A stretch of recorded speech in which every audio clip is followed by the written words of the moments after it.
Good evening mga barkada. Nandito kami ngayon sa Shawarma House sa Shurrup.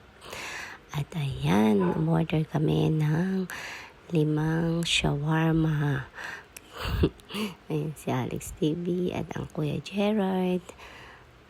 At 1 litrong iced tea. Share na lang kami dyan. 1 litro naman yan. Ayan, kay Gab-Gab, ang McDonald again. At ayan, umpisahan na natin ang pagkain mga barkada. Ang shawarma na to ay nakaseparate ang sauce niya. Ang sabi nga ay, the secret is in the sauce. Kaya simulan natin kainin at tikman kung totoo nga na sobrang sarap ng shawarma dito sa shawarma house na to. Sa Shurrup. Yan, nakaseparate yung sauce niya. Isang manamis-namis at isang haba chili. Yan, umpisahan na natin. Ang sarap ng shawarma daw dito ay kakaiba. Dahil ang secret daw is in the sauce. At ayan, tikman na natin.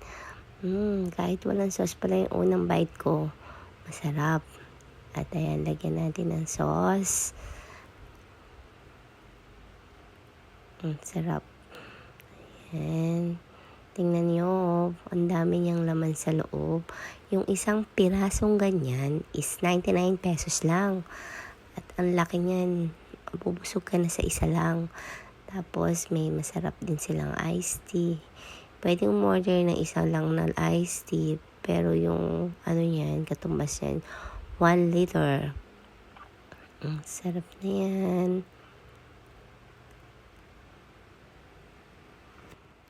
Ang Shurrup Shawarma House nga pala na to ay located sa Kapitan Pepe Subdivision. Sa loob mismo ng subdivision ng Kapitan Pepe. At napakadali lang niyang makita. Ayan. Sobrang nakakaingan yung kumain. Pagka ganyan, sabay-sabay kami. Ayan, ang sarap-sarap ng shawarma na yan.